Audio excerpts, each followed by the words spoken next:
우리 학원 기획운영원장 김민식이라고 합니다. 반갑습니다. 여기가 저희 대강의실입니다. 우리 학원 대강의실. 저희가 지난 여름에 한번 확장을 했어요. 지금 저희가 7층 일부에서 국어 수업을 하고, 그리고 11층을 확장을 하고 12층 이렇게 쓰고 있어요. 여기 계신 분들 전부 다 이제 중등 학부모님들이실 텐데, 저희가 최근에 중학생들한테 집중을 많이 하면서 중학생을 많이 키우려고 노력을 많이 하고 있거든요. 아무래도 저희가 이쪽 주변에서 고등부 위주 학원으로만 이미지가 되어 있고, 고등 입시에 많이 집중을 하는 걸로만 알려져 있는데, 저희가 중등에도 최근에 많이 집중하고 노력하고 확장하려고 시도를 많이 하고 있습니다. 그래서 여기는 저희가 대강의실로 쓰고 있어요. 오늘 날이 참 좋습니다. 비 오지 않을까 걱정을 했는데 날이 참 좋습니다. 여기 오늘 설명회는 저도 반갑습니다. 오늘 설명회는 1시간 반에서 2시간 사이 정도 시간이 소요될 것 같아요. 2시간이라고 하면은 120분이고, 여기 계신 분들 수십 명 시간을 합쳐보니까 열 몇 시간 정도 나오더라고요. 열 몇 시간 정도 되는 시간을 저희가 가지게 되었는데, 그 시간이 아깝지 않게 이제 집에 돌아가시는 길도 기분 좋게 돌아가실 수 있도록 하겠습니다. 인간을 움직이는 가장 큰 힘이 뭘까요? 돈 말고요. 얼마 전에 저희 국어 선생님께서 그런 말씀을 하셨어요. 인간을 움직이는 가장 큰 힘 중에 하나는 공포다. 저는 그게 너무 와닿았습니다. 공포? 그러니까 굶어 죽지 않을까? 이렇게 한번 망하는 거 아니야? 하는 공포감이 인간을 움직이고 아이들을 움직여서 공부시킨다고 하더라고요. 며칠 전에 교육 개정안 시안이 발표됐습니다. 여러분들도 그걸 보시고 일종의 공포감을 느끼셨을 수도 있어요. 우리 애가 뒤처지면 어떡할까? 이 새로운 정책에서 불이익을 얻으면 어떡하지? 라는 공포감이 있으셨을 수도 있습니다. 요즘에 뉴스를 봐도 학원가에서 불안감을 조성하는 마케팅을 활용해서 설명회를 굉장히 많이 하고 있어요. 그러니까 혼란스러우실 텐데 오늘 설명회를 들으시고 그 혼란스러움을 많이 없앨 수 있으면 좋겠습니다. 오늘 순서를 말씀드리면, 오늘 개정안에 대한 설명이 주가 될 거예요. 저희가 고입 설명회 같은 경우는 국영수 과목별로 설명을 굉장히 자세히 드려요. 국어, 영어, 수학 각각 3, 40분 정도 시간을 내서 이제 과목별 설명을 많이 드리는데, 오늘은 저희가 긴급 설명회 대입 개편안 발표에 대해서 분석 및 학습 전략을 제시한다라고 말씀드린 것처럼, 개정안 발표가 주가, 제도는 늘 바뀌었습니다. 정책은 늘 바뀌었고, 수단이, 저희는 공부라는 방법은 바뀌지 않았어요. 우리는 늘 적응해 왔고 새로운 방법을 늘 찾아왔습니다. 제 소개입니다. 저는 학원에서 시스템이랑 프로그램을 개발하는 이제 기획 역할을 하고 있어요. 저희끼리 시스템 메이커라고 해서 심의 원장이라고 하는데, 예, 어감이 좀 안 좋아서 줄여서 기획원장이라고 부르고 있습니다. 다음 입시를 설명해 주실 입시 전략 원장님 소개를 잠깐 드릴게요. 보통 학원장들은 단과 학원을 운영하거나 자기 전공 과목을 수업을 하다가 이제 학원을 하는 경우가 많이 있어요. 근데 제가 이분을 입시 만렙이라고 하는데, 사범대 졸업했고 국어 가르쳤고 영어 가르쳤고 수학 가르쳤었고 논술 했었고 또 뭐 했었죠? 입시 컨설팅에서 일도 했었더라고요. 과학도 했었고. 이 정도 커리어를 가진 학원장이 거의 없죠. 거의 없습니다. 그래서 저는 입시 만렙이라고 부르는데, 자기 자랑하는 거 좋아하니까 이따가 다시 한번 자랑을 해줄 거예요. 오늘 이제 주변에 보시면 저희 QR코드가 좀 있습니다. 곳곳에 QR코드가 있는데, 저희가 설명회를 많이 하다 보면 마지막에 질의응답을 받아요. 근데 저희 수업할 때도 아이들한테 자 질문 있는 사람 손 들어봐 하면은 손 안 들거든요. 네, 어머님들도 당연히 손 안 드시더라고요. 근데 설명회 끝나고 나가서 저기 원장님 하면서 이제 붙잡고 물어보시는데, 또 그걸 줄 서서 물어보시니까 또 기다리세요. 그래서 설명회 중간중간에 질문사항 있으시면 QR 찍어서, 저 오픈 채팅방이거든요. 저거 찍으면은 바로 채팅방이 열려요. 익명이에요. 거기에 질문 올려주시면 저희가 설명회 다 끝나고 추려서 성심성의껏 답해 드리도록 하겠습니다. 어떤 질문이라도 하셔도 괜찮습니다. 자, 그럼 이제 본격적으로 이번 대입 개정안 발표에 대한 입시 설명회를 시작하겠습니다.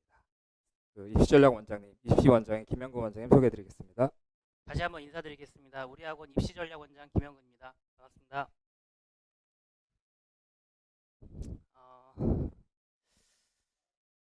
네. 이게 학원 하다 보니까 사실은 제가 서울대 입학하기 전까지는 제가 세상에 제일 잘난 줄 알았어요. 서울대 가보니까 많이 겸손해지더라고요. 저보다 못하는 인간이 없어요. 네, 다 나은 것 같고 배울 점이 있는 것 같고 그래서 겸손하게 살았는데 학원을 하다 보니까 겸손함이 미덕이 아니더라고요. 그래서 이제 자랑을 좀 제가 하려고 이렇게 쭉 나열을 해놨는데 먼저 자랑을 해주셔서 제가 다른 거는 더 말씀 안 드리고요. 저는 김포 맞춤 입시 전문가라고 말씀드릴게요. 김포에서 보면은 사우동 원장님들도 이 장기동 학교들에서 대해서 잘 모르세요. 그러니까 지척에 있는 가까운 김포 원장님인데도 불구하고 장기동 지역에 대해서 모르는데 대치동이나 강남 입시 전문가는 오죽하겠습니까? 제가 가봤어요. 그 강남의 가장 유명한 종로 학원 임성호 대표님이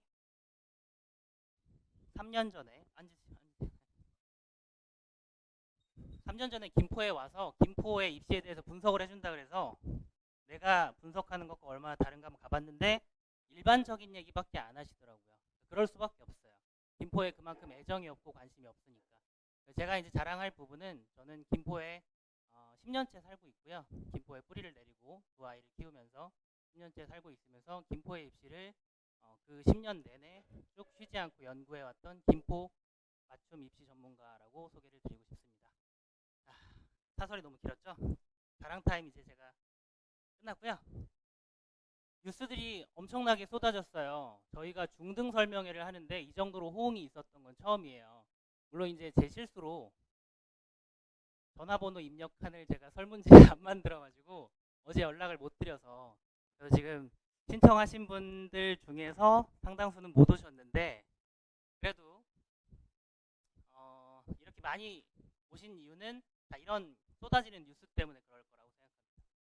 되게 혼란스러우실 거예요. 그래서 제가 학부모님들이 어떤 부분들을 가장 궁금해 하실까를 중심으로 고민을 해가지고 설명회를 구성을 해봤습니다. 오늘 설명의 포인트는요. 궁극적으로는 이제 지금까지 하던 방식과 크게 다르지 않다라고 하는 게 결론이니까요. 이제 근데 똑같이 준비하시면 돼요. 이렇게 얘기하면은 믿음이 안 가실 수 있으니까 제가 이제 하나하나 조목조목 설명해 드리면서 근거를 대드리겠습니다. 이것만 좀 주의하세요. 저희가 이렇게 좀 빠르게 입시 설명회를 한 이유는요. 김포에서도 지금 나름 대형 학원들이 지금 크고 있어요. 근데 대치동에서 왔다, 목동에서 왔다 이런 얘기들 많이 하면서 이게 맞아요, 이거 해야 돼요 라고 하는 그 대치동과 목동에서의 사교육에 안 좋은 마케팅들을 끌어오는 사교육업자들, 학원들이 꽤 많아지는 것 같아요. 그래서 저희가 먼저 그런 거에 대해서 불식시키려고 이렇게 한 거고요. 저희가 고입 설명회 같은 경우에는 공개를 안 해요. 예전에 이제 영상으로 공개를 했더니 그걸 따라 해서 똑같이 하는 건 상관이 없는데 자기네가 유리한 방식으로 왜곡해가지고 설명하는 그런 학원들이 있어서 공개를 안 하는데 이 영상은 바로 공개를 할 거예요. 왜냐면 다른 학원들이 보고 다른 얘기 못하게 그렇게 하려고 제가 이제 이것만 좀 주의하시라고 말씀드렸고요. 왜 제가 안심하시라고 이제 말씀드렸냐면 고교 학점제가 확정돼서 기존 시한대로 시행이 됐으면 더 큰 혼란이 있었을 겁니다. 왜 그러냐면 고1 한 학년만 상대평가로 하고요. 2, 3학년은 절대평가로 한다고 그 전에 계속 시한 발표를 해왔었어요.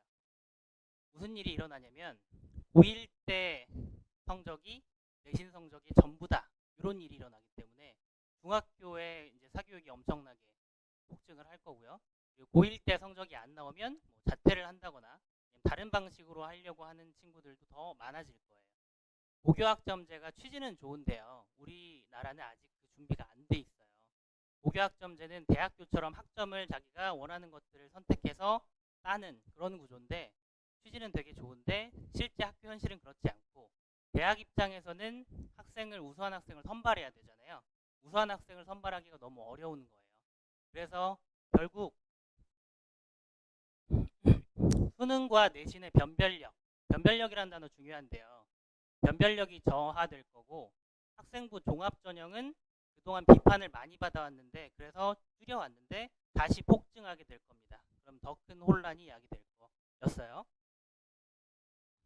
근데 이제 이번 개편안 발표로 인해서 다행히 그런 우려는 조금 덜었고요. 그런 우려는 안 하셔도 되는데 그래도 약간의 이제 변화된 부분들이 있으니까 제가 제일 궁금하실 부분들 입시제도 개편이 어떻게 되는지 조금 더 구체적으로 짚어드릴 거고요. 그다음 변화된 입시에 대해서 어떻게 대비해야 하는지 그리고 아직은 조금 뭐 1년, 2년 혹은 3년 좀 더 이제 멀리 있는 일이지만 김포에 있는 고등학교 진학 요게 이제 제일 큰 관심사이시잖아요. 그거에 대해서 잠깐 짚어드릴 거고요. 제일 중요한 게 사실은 요거예요. 앞으로 어떻게 공부해야 될 것인가 그 부분에 대해서 좀 더 중점적으로 잡아드리도록 하겠습니다.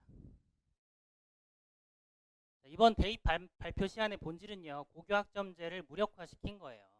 왜냐면 이대로 시행을 했다면 큰 혼란이 야기될 거를 뻔히 알고 너무 큰 반발에 부딪혔었거든요. 그래서 원래는 한참 전에 발표되고 확정되었어야 될 건데 이번에도 사실은 시안 발표예요. 시안이라고 하는 건 이게 확정안이 아니라는 뜻이고요. 근데 그 기존에 있는 시안들과는 차원이 다른 방식이기 때문에 여기에서 작은 변화만 이제 확정안에 새로 추가될 것으로 보입니다. 자, 그래서 이제 고교학점제를 어느 정도 무력화했다 이렇게 보시면 되고 그게 준비가 안 된 지금 현 상황에서는 다행이라고 생각하시는 게 좋을 것 같습니다. 왜냐하면 변별력이 유지가 돼야 되거든요. 천만다행이죠. 대입의 핵심은 변별력이에요. 변별력은 줄 세우는 겁니다. 대입은 경쟁이고요. 대학교는 가서 공부를 하는 곳이기 때문에 공부를 잘하는 학생을 기본적으로 선발을 하고 싶어 해요. 대학교 입장에서는. 이거를 이제 되게 안 좋은 방식으로 경쟁이 심화되고 치열해지고 학생들한테 학습 부담을 가중시킨다. 이렇게 이제 얘기하는 부류들이 있는데 그런 부류들한테 좀 묻고 싶은 게 모든 학생이 원하는 대학을 가서 좋은 교육을 받고 혹은 이거 지웠는데 있네요. 원하는 직업을 마음껏 선택할 수 있고 모두가 원하는 만큼 생활을 누릴 수 있는 세상이 존재할까요? 존재하지 않을 거거든요. 그런 건 없어요. 근데 그런 세상을 원하는지 절대평가로 다 만들겠다. 학습 부담을 줄이겠다. 사교육을 없애겠다. 이렇게 얘기하는데 사교육은 없어지지 않습니다. 사교육은 없애려면 공교육에서 모든 걸 다 해결할 수 있게 돼야 없어지는 거예요. 저는 원래 공교육으로 가려고 했는데 교생 실습을 하러 나가서 포기했어요. 학교 현실이 이렇구나. 수준이 천차만별인데 얘네들을 다 똑같은 교실에 놓고 똑같은 수업을 하니까 그 중에서 한 3, 4명만 수업 듣더라고요. 그래서 제가 이제 학교 가서 바꿀 수 있는 거 없다고 생각해서 사교육으로 왔는데 어쨌든 이런 세상은 없기 때문에 기본적으로 대입은 경쟁이다. 줄 세우는 거다. 변별력이 필요하다. 이렇게 이제 생각하시면 되고요. 그런 경쟁력을 가지기 위해서 어떻게 공부해야 될 것인가. 여기에 좀 주안점을 두고 우리 아이를 교육을 시키셔야 된다고 생각합니다. 자, 대입 전형을 잠깐 소개를 해드릴게요. 되게 복잡해요. 복잡한데 제가 최대한 이제 여러 번 설명을 했으니까 최대한 좀 간결하게 설명을 해보도록 하겠습니다. 일단 대입 제도는요. 큰 틀은 국가에서 정하는 거예요. 국가에서 지금 보시면 교과 성적, 내신이라고 흔히 얘기하는 국어, 영어, 수학, 과학 과목들에 대한 성적이고요. 첫 번째. 두 번째는 이제 교과 성적 이외의 활동들, 담임 선생님이 적어주시는 그런 활동 기록들, 생활 기록부에 있는 그런 교내 활동 두 번째 요소고요. 세 번째는 전국적인 이제 대대적인 시험, 수능 1년에 한 번 보는. 그 다음에 논술은 대학별 고사이고요. 면접도 대학별 고사입니다. 대학교에서 조금 더 우수한 학생을 뽑겠다라고 해가지고 논술과 면접을 대학교에서 치르는 겁니다. 1번, 2번은 학교마다 수준 차이가 있는 건 다들 아시죠? 학교별 성적이고요. 3번은 전국평가예요. 4번, 5번은 대학별 고사입니다. 요 5가지 요소들을 섞어서 대학교에서 자체적으로 전형을 다 만들어요. 근데 그 전형들을 1000가지가 넘거든요. 서로 비율들이 막 다 다르고 이걸 분석할 수도 없어요. 저희도 다 찾아보면서 컨설팅 하거든요. 자, 그런데 그 전형을 4가지로 요약하면 첫 번째, 수시는 이제 3가지라고 크게 보시면 되고요.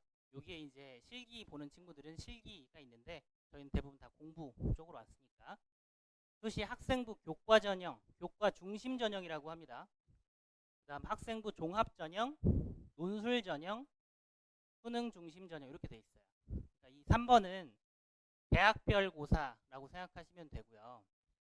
1, 2번은 학교 생활을 얼마나 충실히 했느냐를 가지고 평가를 하는 건데 평가하는 방식이 다릅니다. 교과 성적은 학교 간의 차이를 거의 무시합니다. 무시하고 장기고 2등급과 톨토고 2등급이 동일한 점수를 받아요. 대학 입장에서는 특목고 2등급과 예를 들면 일반고 2등급을 동일하게 하는 거에 대해서 대학교에서 인정을 할까요? 좋은 대학교에서는 인정을 잘 안 하기 때문에 뭐가 있냐면 수능 최저 학력 기준이 대부분 다 있습니다. 수능에서 이 정도는 받아와라. 3등급, 2등급, 1등급 총 3개 영역의 합 6 이런 식으로 이제 정해줍니다. 그게 이제 학생부 교과 전형인데요. 근데 요즘 학생부 교과 전형에서도 종합 전형이랑 비슷하게 서류 평가를 하는 학교들이 늘어나고 있어요. 왜냐면 그만큼 학교 내신에 대한 신뢰도가 그렇게 높지는 않다라고 보기 때문에. 자, 그다음 종합 전형은 뭐냐면요. 학교 생활의 교과 성적과 교내 활동들을 종합적으로 보는 겁니다. 교과 성적이 사실 제일 중요해요. 중요하지만 특목고에서 3등급인데 일반고에서 1.5등급보다 더 높은 점수를 받을 수도 있는 게 그게 학생부 종합 전형입니다.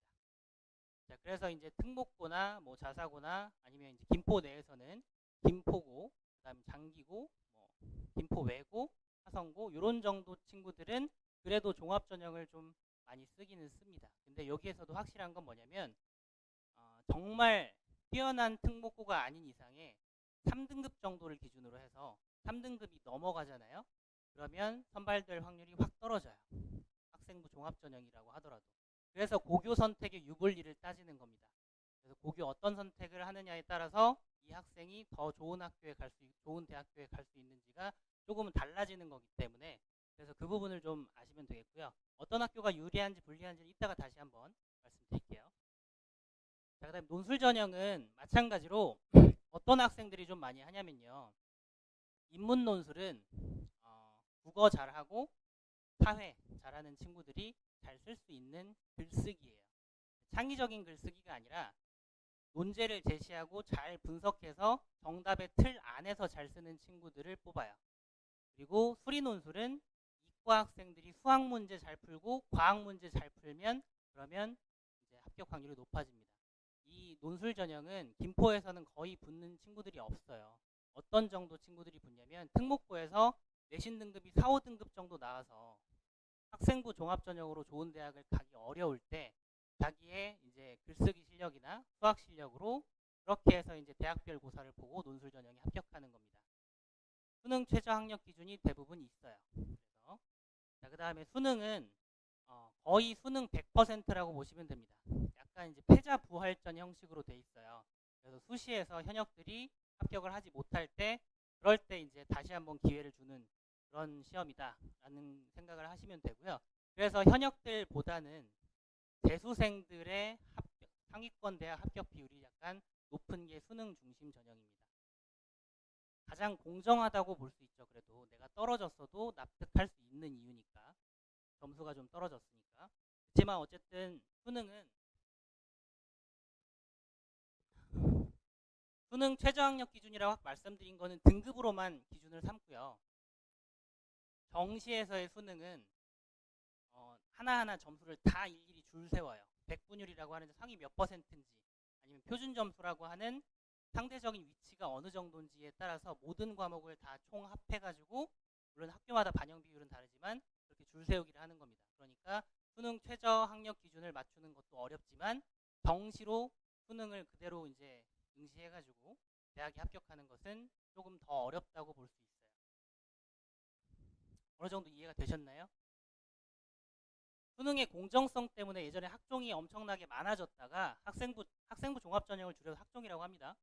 지금 수능이 주요 15개 대학, 상위 15개 대학 기준으로 하면 수능이 제일 많아요. 수능이 제일 많은데 이게 이제 현역들 기준으로 보면 재수시키고 싶으신 부모님들은 없잖아요.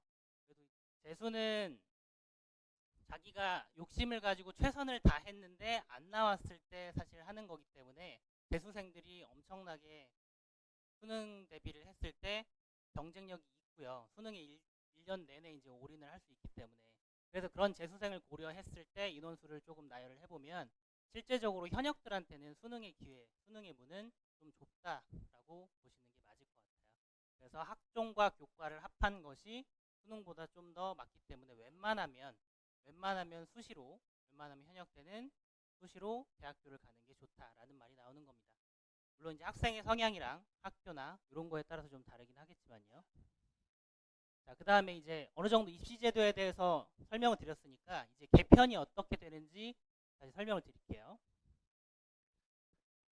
수능이 크게 변했어요. 엄청나게 변했고요. 지금은 국어 과목이요. 공통, 문학, 비문학 공통 과목하고 그 다음에 선택 과목은 화법과 장문, 말하기 글쓰기고요. 상대적으로 쉽습니다. 하고 언어와 매체 해서 문법이 들어가는 아이들이 어려워하는 그 두 가지 선택 과목으로 나뉘니까 상위권들은 언어와 매체를 선택하고 저도 지금까지 무조건 언어와 매체 선택하게 했어요. 왜냐하면 똑같은 점수를 받아도 언어와 매체 선택자들의 평균 점수가 높기 때문에 동일한 점수를 받아도 표준 점수에서 언어와 매체가 이깁니다. 그래서 유리하다 이렇게 얘기하는데 저는 사실 유리하다 불리하다라고 하는 말에 대해서는 좀 회의적인 게 어려운 걸 공부했으니까 걔네들한테 점수를 더 주는 건 맞다라고 생각을 해요. 근데 그게 없어졌습니다. 전부 공통으로 다시 이전 수능으로 되돌아갔어요.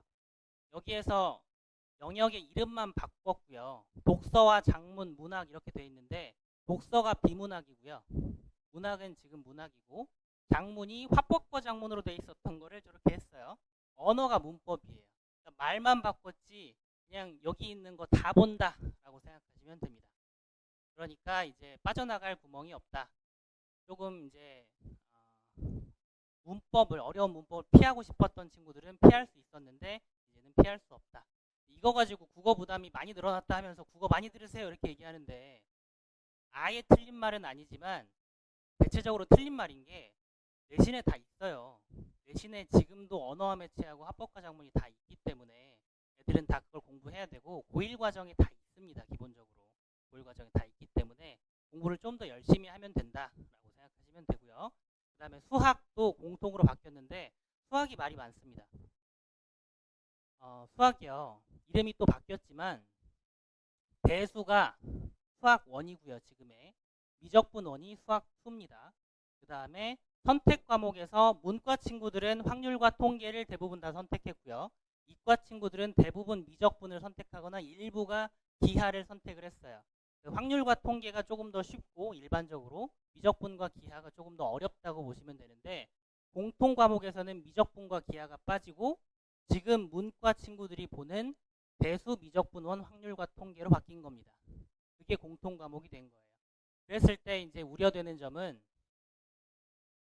최상위권 학생들 혹은 이공계열 대학에서 어떻게 확률과 통계만 배우고 미적분을 안 배우고 대학에 올 수 있니? 이런 이제 비판들이 이제 있기 때문에 이따가 뒤에 보시면 영어랑 한국사는 지금이랑 달라진 게 없습니다. 뒤에 보시면 여기 개편 1안, 2안 있잖아요. 확정안에 이게 포함될 가능성이 높다라는 생각을 하긴 하는데 확정돼 봐야 합니다. 여기 지금 보시면 제2외국어 한문에 선택하는 과목들이 있는데요. 그 선택 과목이 9과목이 될 것이냐 10과목이 될 것이냐 요게 이제 포인트인데요. 10과목이 뭐냐면 그 중에 하나가 심화수학 한 과목입니다. 그게 미적분 2라고 되어 있는데 현재 미적분이고요. 그 다음에 기하예요. 이과 학생들은 만약에 요게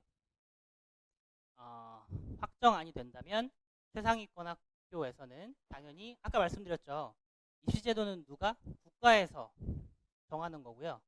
대학교는 그걸 이용해가지고 선발해서 어떻게 선발할지를 정하는 건데 상위권 대학교에서는 당연히 저라도 제가 교수라도 대학교 와서 가르치기 힘들잖아요. 그러면 너 이거 무조건 선택하고 해서 필수로 지정할 확률이 높습니다.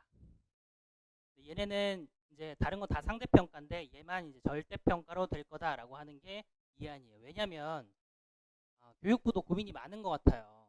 여론을 의식할 수밖에 없기 때문에 답답하지만 상당히 다수가 아이들의 학습 부담이 너무 늘어난다 이런 얘기들을 많이 합니다. 저는 학습 부담이 늘어난다는 데 대해서 동의하지 않고요. 옛날에 비해서 지금도 수학이 많이 빠졌거든요. 저희가 배웠던 수학보다 훨씬 더 범위가 줄어들었고 그것 때문에 대학생들이 서울대생들조차도 기본적인 수학에 대한 기본기가 안 돼 있다라는 의견들이 상당히 많았는데 근데 또 뺀다고 얘기하니까 전 답답한 심정인데요. 근데 어쨌든 그런 비판들 때문에 이걸 한다고 하더라도 이건 절대평가로 할게 이렇게 하는 것 같아요. 이번 개편안은 워낙 비판을 많이 받으니까 이것도 피하고 저것도 피하고 최대한 좀 무난한 걸로 만들자라고 하려고 하는 의도가 너무 많이 보였어요. 어쨌든 절대평가로 한다고 해도 내신의 절대평가와 수능의 절대평가는 다릅니다.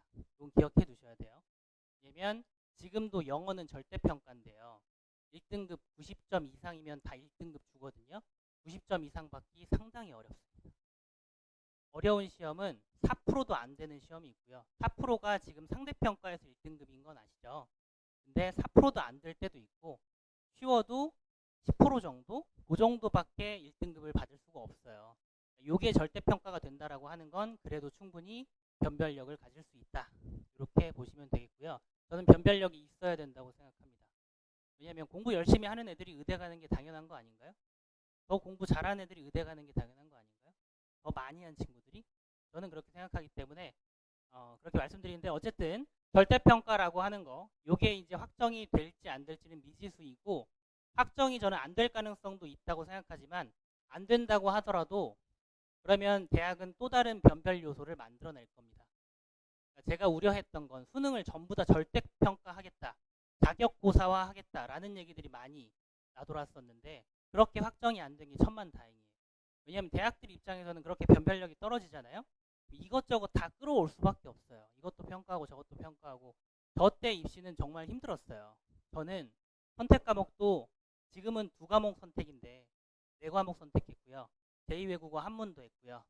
국어, 영어, 수학, 과학 다 하고 학교 가서 서울대 가서 논술도 보고 면접도 봤어요. 다 봤습니다. 내신도 봤어요. 그때 저는 이제 그 재수를 했기 때문에 비교 내신이었지만 어쨌든 내신, 수능, 논술, 면접까지 저는 다 봤습니다.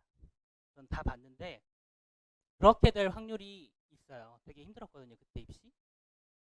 어쨌든 그렇게 될 확률이 있기 때문에 오히려 저는 절대평가되는 게 낫다고 생각하지만 이거는 달라질 수 있다고 생각하시면 됩니다. 그래서 미리 요거 이제 사교육자들이 좀 잘못된 게 이게 거의 확정이니까 지금부터 수학 선행 빨리 해야 돼.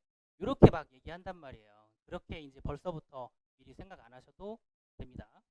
그리고 이게 이게 발표가 돼서 지금부터 수학 선행을 빨리 해야 돼 라고 한다고 해서 애들이 그 선행을 따라갈 수 있는 것도 아니에요.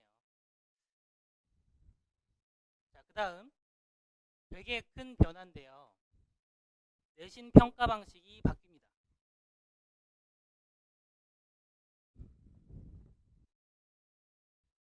9등급 상대평가에서요. 5등급 상대평가로 바뀌어요.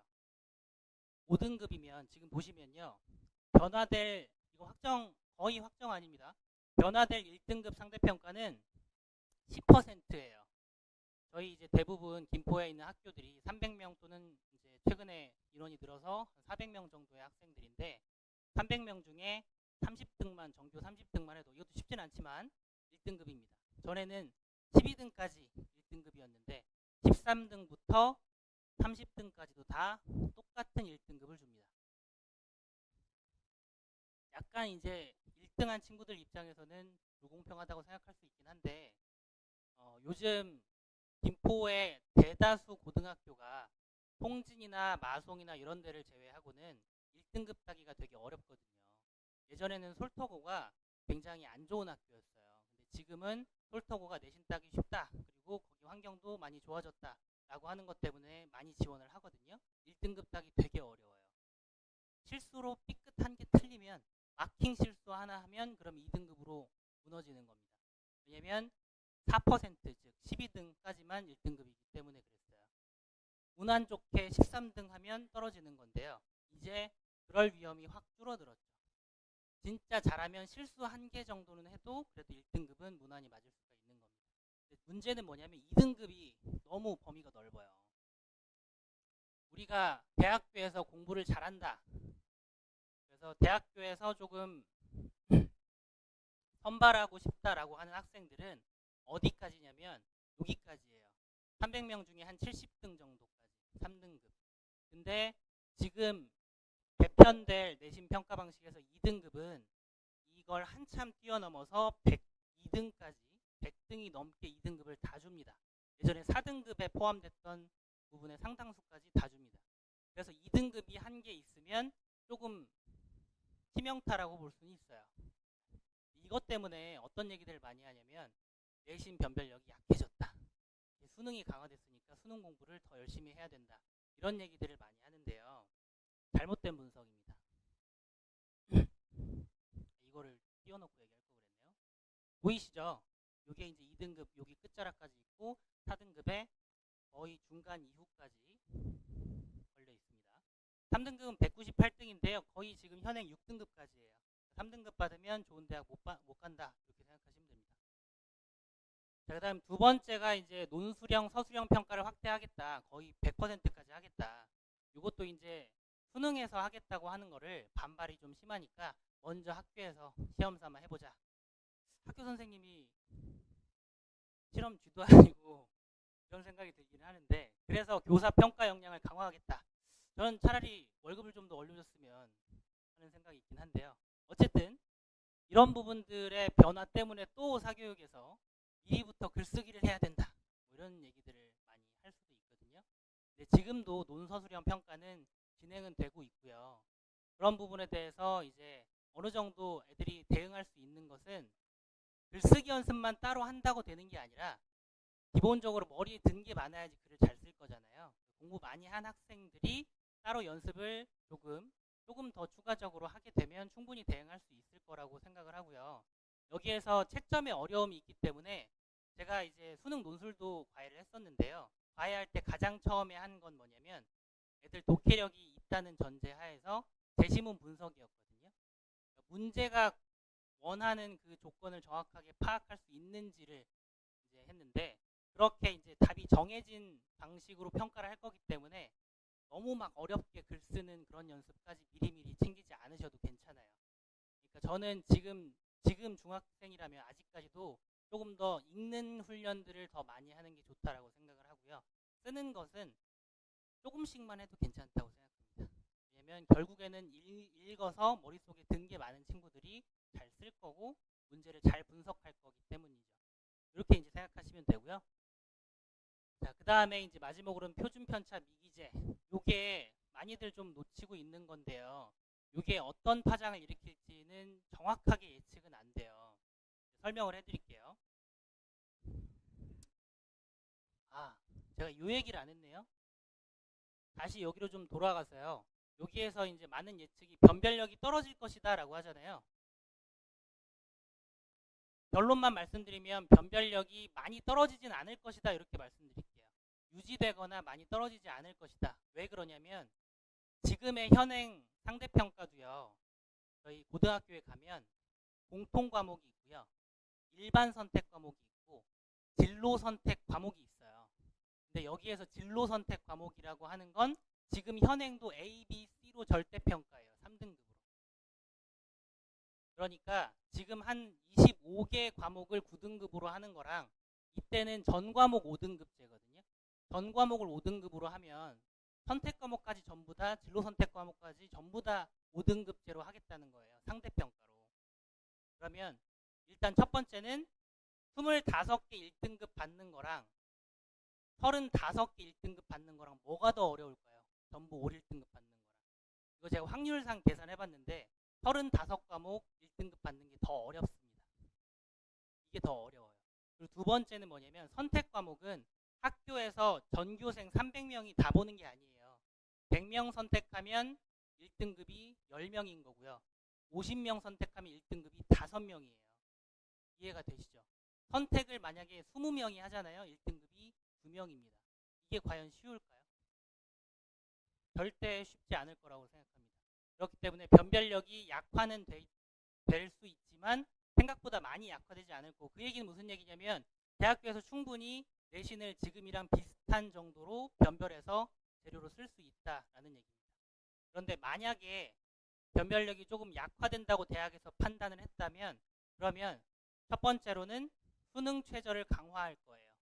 수능 최저학력 기준을 좀 강화하거나 지금의 방식대로, 아니면 지금도 마찬가지로 서류 평가를 조금 더 하거든요. 그러니까 교과인 척 하지만 종합의 성격을 띠고 있는 그런 전형들이 지금도 많이 있어요. 그런 방식으로 이제 진화를 할 겁니다. 무슨 말씀인지 아시겠죠? 네. 그래서 일단은 언론에서 떠드는 것처럼 이건 이제 한쪽으로 유도하기 위함인 거고, 예측을 너무 잘못하고 있어요. 한 가지만 생각하고. 9등급이 5등급 됐으니까 변별력 떨어지지. 변별력 떨어지니까 너네 수능 공부해야 돼. 1학년 때부터 학교 공부 제대로 안 하고 수능 공부만 할 건데 학교 파행될 거야 라고 하는 무식한 결론을 내리는 그런 이제 사교육자들이 많은데, 제가 봤을 때는 절대로 안 그렇고요. 두 번째로 표준 편차 미기재는 이 표준 편차 가지고 뭘 했냐면요. 표준 편차는 그러니까 똑같이 80점을 맞았다고 하더라도 평균이 그 과목이 30점이에요. 그럼 80점이면 되게 잘한 거잖아요. 평균이 90점이에요. 똑같은 80점이지만 못한 거잖아요. 이런 그 상대적인 차이를 표준 편차라고 하는 점수로 나타냅니다. 이 표준 편차를 빼버렸어요. 내신에서. 그러면 첫 번째는 대학교 입장에서 표준 편차가 적다라는 건 무슨 얘기냐면 애들이 성적이 다 따닥따닥 붙어 있다. 이렇게 얘기를 하거든요. 따닥따닥 붙어 있는 학교는 보통 어떤 학교일까요?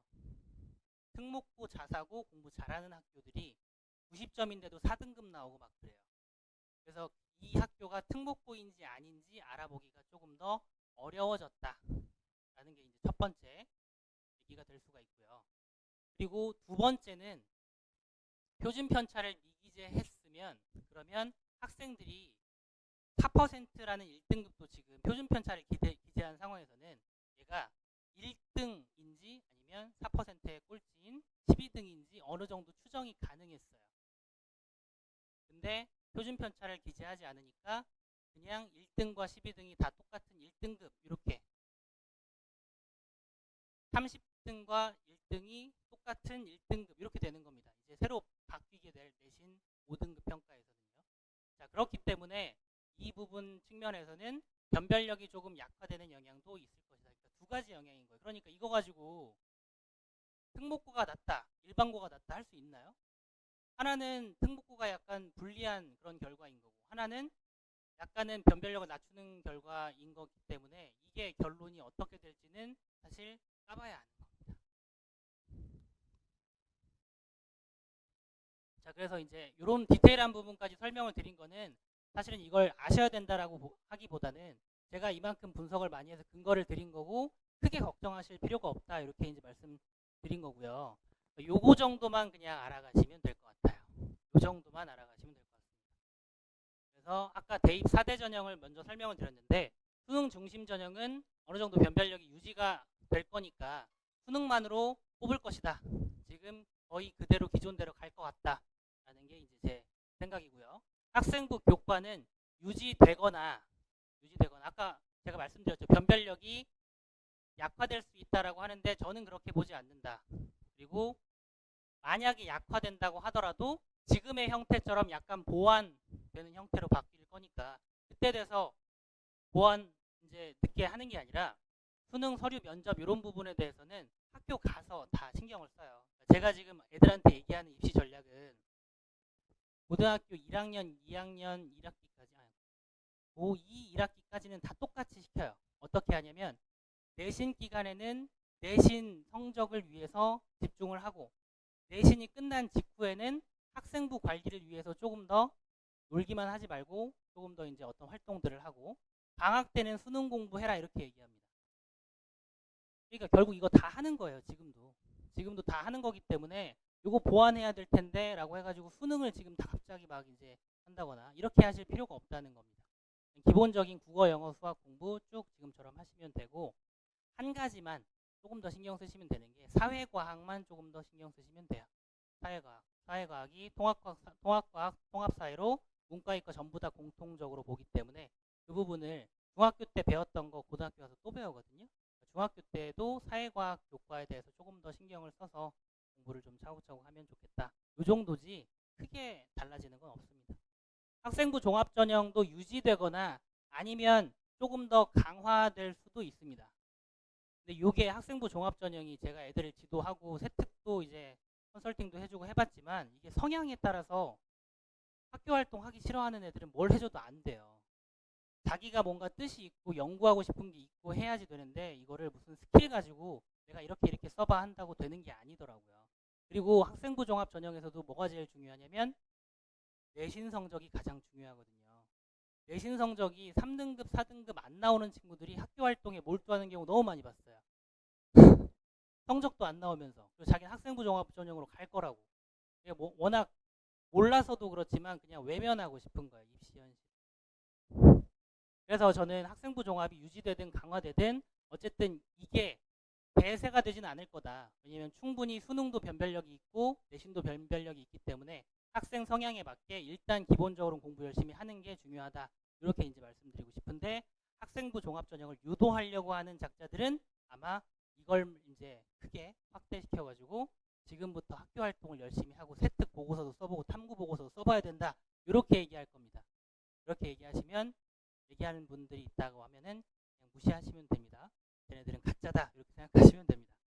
자, 그다음 논술도 유지될 확률이 크고요. 대학별고사는 대학교에서 난 이런 애들 뽑겠다라고 하는 거기 때문에 그리고 얘가 원서 장사가 좀 잘 돼요. 그래서 유지할 거예요. 학교 재정을 유지하기 위해서. 자, 그다음에 융합형 전형 신설 가능이라고 하는 건 지금도 융합형 전형이 있어요. 아까 말씀드렸다시피 내신인데 서류도 약간 보고 수능 최저도 보고 이런 것들이 지금도 이미 있는데 학교 입장에서 대학교 입장을 생각하면 변별력이 좀 떨어진다라고 하면 이것들을 좀 조합해가지고 다양하게 할 수가 있습니다. 자, 그리고 최근의 추세는요.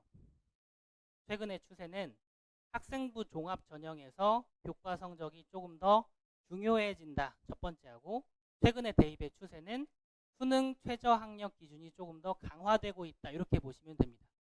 왜냐하면 대표적으로 상위권 학교 중에 김포에서 예전에 제1고나 운양고는 제외하고요. 운양고는 옛날엔 잘했으니까. 예전에 제1고하고 솔터고의 1등급 전략은 뭐였냐면요.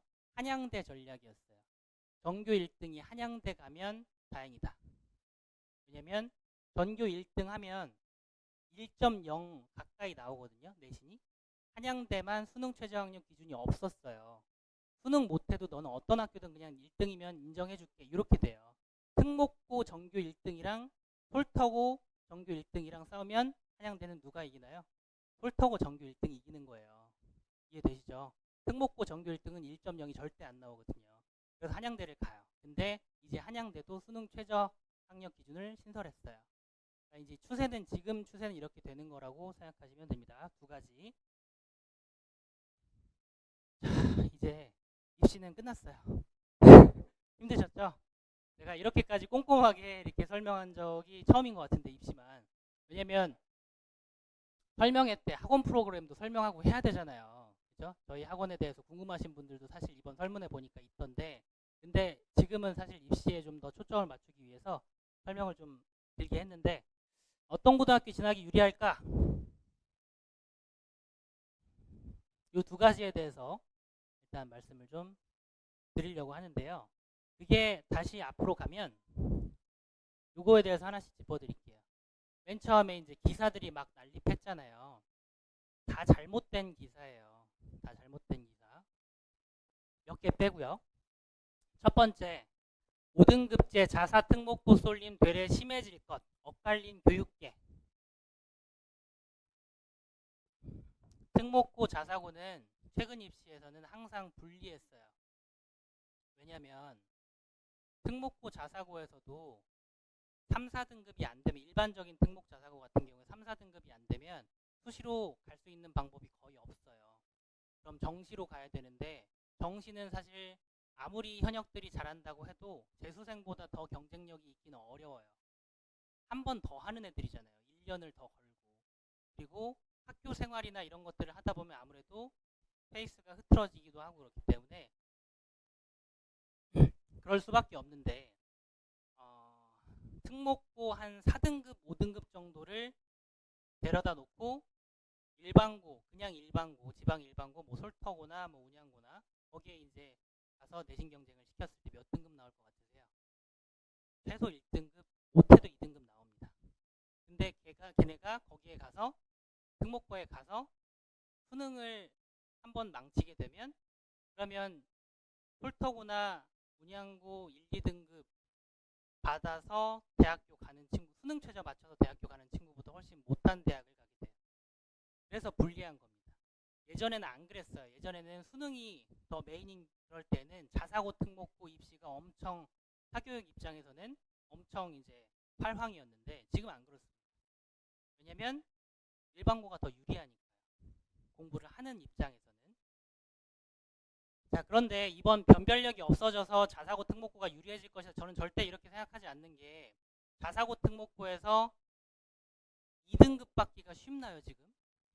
어렵거든요. 박균 입시에서 1등급까지가 10%인데 지금 2등급 받기가 쉽지 않아요. 그러니까 예전에 자사고 특목고에서 2등급 받을 정도의 실력이었던 친구들은 유리한 거예요. 근데 우리 아이가 그 정도 실력이 안 되는데 이런 뉴스들만 보고 자사고 특목고 가야지 할 수 있으니까 이렇게 하시면 안 돼요. 특목고 중에 외고 같은 경우, 특히 김포 외고 같은 경우에는 요새 원서 쓰면 들어갑니다. 근데 김포 외고 실제로 이제 가르쳐 보면 거기에서 상위권 애들만 열심히 해요. 3, 4등급 정도까지. 많게는 4, 5등급까지 학생부 종합 전형으로 이제 외대 정도까지는 가는 사례들이 꽤 있긴 있는데, 근데 그거 벗어나면 인서울도 못 가요. 무슨 말씀인지 아시죠? 그러니까 이런 것들 때문에 특목고 자사고 가야지, 영어 좀 관심 있으니까 외고 가야지, 이렇게 생각 안 하셨으면 좋겠습니다. 자, 그 다음에 내신, 수능, 논술 다 잡아야, 이건 아까 설명드렸죠. 다 잡아야 지금도, 논술은 말도 안 되고요. 내신과 수능은 지금도 다 잡아야 됩니다. 내신 공부하면서 어떤 학교를 가든 수능 공부해야 돼요. 지금 입시랑 다를 게 없잖아요. 그죠? 그 다음 수능 탐구 변별력 저하, 수학 국어 영향력이 압도적으로 커질 것이다. 압도적만 빼버리면, 그러면 수학 국어 영향력이 조금은 커질 수 있긴 한데 지금도 커요. 지금도 수학 국어를 잘하는 친구들이 좋은 대학에 갑니다. 수능 탐구 변별력이 저하됐다는 얘기는 저건 아직 모르는 얘기입니다. 왜냐면 수능 탐구 영역이 통합사회, 통합과학으로 바뀐 것 뿐인 거지, 변별력이 저하된 건 아직 예시문항도 안 나왔어요. 통합과학과 통합사회가 그렇게 쉽지 않고, 특히 통합과학 자체는 쉽지가 않아요. 통합과학에 있는 내용이 물리, 화학, 생명과학, 지구과학 다 들어있거든요. 거기에 있는 문제를 당연히 수능은 변별력을 주기 위해서 어렵게 문제를 충분히 낼 수 있습니다. 그리고 게다가 달라진 건 뭐냐면 융합형으로 내요. 예전에는 생명과학 원 선택하면 생명과학 원 문제만 내니까 좀 더 뾰족하게 킬러 문제까지 내고 애들을 괴롭혔던 건데, 지금은 어떤 방식이냐면 생명과학과 화학을 결합한 문제를 냅니다. 이렇게 되면 애들이 과연 쉽게 풀 수 있을까요? 그냥 난이도를 다르게 줄 뿐이에요. 변별력이 없다라는 거는 가짜입니다. 아직 나오지도 않았는데 어떻게 알아요, 그죠? 그리고 변별력이 없어지면 수능으로서 의미가 없기 때문에 변별력을 무조건 줍니다. 수능에서도 평가원장이 항상 사과하잖아요. 너무 어렵게 내서 죄송합니다 이렇게 사과합니다. 그리고 너무 쉽게 내서 죄송합니다 사과해요. 항상. 너무 쉬워도 문제고 너무 어려워도 욕먹고 이러니까 난이도 조절을 하기 위해서 항상 노력할 거고, 절대평가가 아니라 상대평가로 된 이상 어쨌든 난이도를 충분히 조절할 겁니다. 저는 그렇게 생각을 하고요. 그 다음 요거는 이제 자연과학대 협회장이 그렇게 얘기할 수 있죠. 심화수학 빠지면 기초학력 부족한 이공계 학생이 쏟아질 거다. 우려하는 거니까 심화수학을 꼭 넣어라. 이런 얘기인데 반대급부도 여론들이 많아요. 애들이 학습 부담이 증가한다. 사교육 걱정하는 세상, 사법세 이런 데에서 저 거기 가입했었거든요. 자꾸 이상한 얘기만 해가지고 탈퇴했어요. 아무튼 그런 데서 학습 부담이 심해진다 이런 얘기 많이 하거든요. 그러니까 반대 의견이기 때문에 어떤 의견이 수용이 돼서 확정안이 될지는 아직은 모르는데 조심스럽게 제가 예측을 해본다면 틀릴 수 있습니다. 심화수학이 들어가는 게 맞다. 수능을 상대평가로 변별력을 유지하기로 했으면 이게 들어가는 게 오히려 최상위권을 배려한 입시다. 이게 아니면 공부를 더 힘들게 할 필요가 없잖아요. 그죠? 근데 어쨌든 그건 제 예측이고요. 세상은 제 예측대로만 흘러가진 않더라고요. 자, 그 다음 마지막에 서울대에서 이렇게 얘기했어요. 제가 이제 안심하시라고 하는 이유가 제 그냥 개인적인 사견만 하는 게 아니라 2028 대입안의 큰 변화나 본고사는 대학별 고사예요. 논술도 본고사 일종이라고 보시면 되는데 대학교에서 따로 시험 치는 거 그런 거 안 할 거다. 큰 변화 없을 거다. 지금 수능 변별, 내신 변별 된 이 국가에서 발표한 안으로 충분히 지금까지와 비슷한 변별을 할 수 있을 것이다 라고 주장한 거잖아요. 서울대 따라가게 돼 있습니다. 나머지 대학들도 각자의 취향에 맞춰서 조금씩 이제 변화는 줄 수 있지만 이게 큰 변화는 없을 것이다 라고 판단하시는 게 맞을 거라고 생각합니다. 자, 그 다음에 이제 우리 아이 어떻게 공부해야 할까요는 우리 기획운영 원장님이 다시 한번 설명해 주실 건데요. 요거 다 설명한 다음에 혹시 지금까지 중에서 궁금하신 점이 있으면 오픈 채팅에 지금 남겨주시고요. 요거 다 설명한 다음에 질의응답을 하겠습니다. 감사합니다. 여기까지 김영근이었습니다.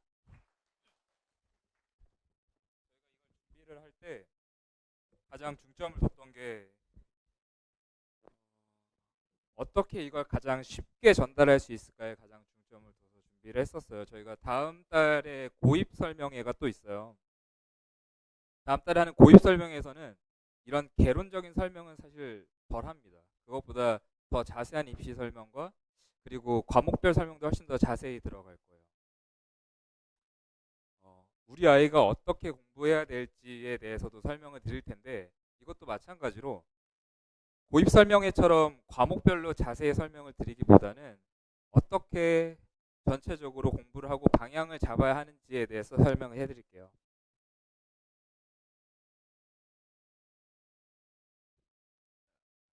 우리 학원 중등부의 목적은 고등학교에서 진짜 성적을 내고 대입에 성공하는 것을 목적으로 합니다. 이번에 설문 결과를 봤는데 그 중에 하나에서 질문을 하신 것 중에 김포 관내 스카이 정도 입결이 어떤가요를 물어보신 분이 계셨어요. 김포고랑 김포 외고 같은 경우는 1년에 4, 5명 정도 보내요.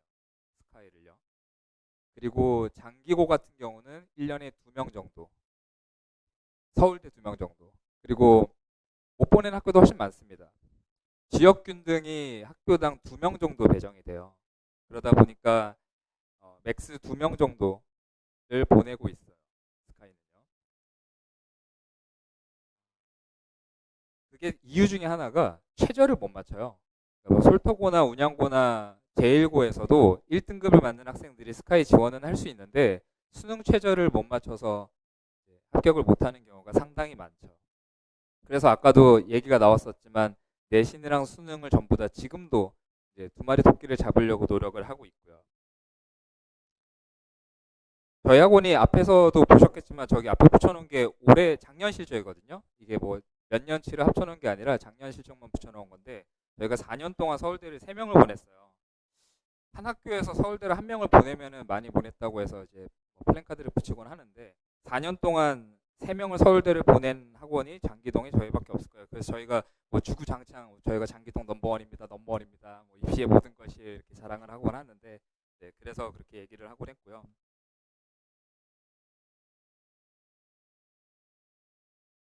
그룹으로 나눠봤어요. 이제 지금 오늘 오신 분들 중에서 중학교 1학년 예비 중1 학부모님이 꽤 많이 계시더라고요. 아직 중등을 겪지 않으신 분들이 많으니까 이제 그룹으로 나눠서 중등 첫 발을 딛는 이제 학생도 집어넣어 봤고, 그리고 중위권 학생들, 그리고 최상위권, 이렇게 세 그룹으로 나눠 봤습니다. 최상위권이라고 하는 게 이따가도 얘기가 나오겠지만 꼭 학교 시험을 100점을 맞는다는 라고는 볼 수는 없어요.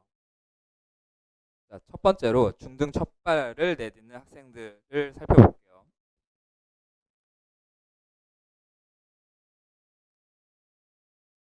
국어는 국어, 영어, 수학, 사회, 과학 다 마찬가지로 개념 정리가 가장 중요하죠. 너무 당연한 얘기예요. 저희가 아까 입시 원장님도 학원을 10년 넘게 하고, 저도 학원을 10년 넘게 하고, 둘이 합쳐서 20년 넘게 학원을 하다가 교육을 하고 돌아 결국에 우리가 하는 얘기는 개념이에요. 어휘고요. 이제 국어라는 거는 어휘랑 독해, 그리고 영어는 어휘문법의 독해. 이제 수학 얘기를 하면은 수학에서 사실 제일 중요한 게 처음에 개념, 지금 처음에 중등을 배우는 학생들이 개념을 배우고 원리를 배우고 그거를 이해하고, 근데 더 중요한 게 그거를 자기가 정의 내리고 증명하는 과정이 너무 중요해요. 그걸 우리가 하브루타식 교육이라고 하는데 자기가 발현시킬 수 있어야 되죠. 증명하고 표현할 줄 알아야 돼요. 내가 이해한 게 어떻게 적용이 되고 하는지 스스로 증명할 수 있는 과정이 되게 필요할 거예요.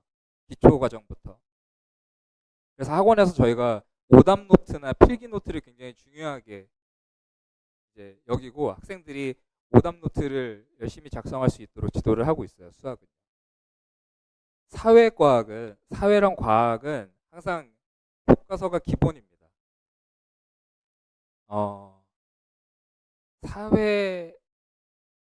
사회랑 과학에서 자기 학년에 맞는 교과서 학습이 제대로 이루어지지 않으면 그걸 나중에 따라잡기가 너무 어려워요. 사회 얘기는 이따 다시 해볼 텐데, 특히 과학 같은 경우에 제가 중학교 중학교 때까지는 이과 희망을 했었어요. 이과를 가고 싶었는데 포기하게 된 게 과학이었거든요.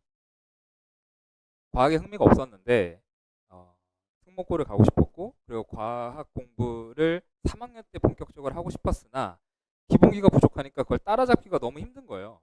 그러니까 과학은 자기 학년 때에 맞는 교과 과정에 따른 기본기만 잘 쌓아 나가면 사실 선행이 크게 필요는 없습니다. 과학이랑 사회는 자기 학년에 맞는 기본기를 잘 쌓았으면 좋겠고요. 결국에는 어휘더라고요. 결국에는 어휘예요. 어떤 과목을 막론하고 국어 어휘력이 부족하면 영어는 물론이고 수학, 사탐, 탐구, 과탐 아무것도 풀 수가 없어요. 제가 재밌는 사례 몇 개 알려드릴게요. 이거 고등학생 사례입니다. 고등학생들 수업을 하다 보면 실개천이란 말이 나왔어요.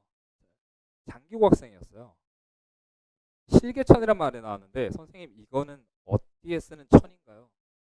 그러니까 실개로 만든 천인 줄 알았대요. 뭐 구두쇠라는 말이 나왔는데 이게 뭐 구두에 붙어있는 쇠떼기라고 하는 애들도 있어요. 진짜로요. 고등학생들이에요. 학생한테 숙제를 줬어요. 이거 금일까지 제출해라 할 때 금요일까지 안 내고 있더라고요. 금요일까지. 금일을 금요일로 알았대요. 그러니까 이런 일이 너무 많아요. 근데 문제는 뭔지 아세요? 요즘 애들 어휘가 문제인데 사탐이나 과탐이나 어휘뿐만 아니라 이 문제 중학교 1학년 1-1차 방정식 문제인데 한번 읽어볼게요. 어떤 상품의 원가 25%의 이익을 붙여서 정가를 정하고 정가에서 600원을 할인하여 팔았더니 원가에 10%의 이익이 생겼다. 이때 이 상품의 원가는, 이거 그냥 대입해서 풀면 되게 쉬운 문제거든요. 어려운 말도 없잖아요. 뭐 원가 정가 정도도 모를 수도 있겠지만 문제는 독해력과 해석력 자체가 부족해요. 아이들이. 지금 가장 큰 문제는 뭐냐면 아이들은 어휘력이 너무 약해요. 사탐에 어려운 말이 얼마나 많이 나와요. 어휘가 어려운데 근데 아이들이 그걸 찾질 않아요. 그냥 내가 구두쇠 아까 모르고 실개천 모르는 게 정말 너무 창피한 일이잖아요. 고등학생이. 근데 그거를 그냥 되게 재밌는 에피소드 정도로 생각하고 웃고 넘겨요. 하하, 실개천에 하하 바보 이러면서. 단어를 모르면 찾아보려는 노력을 하고 찾고 난 뒤에 그걸 기억하려는 훈련을 계속 시키세요. 중등 처음부터. 나중에 실개천 몰라서 비웃음 당하는 학생이 될 수도 있어요. 이런 학생이 꽤 많습니다.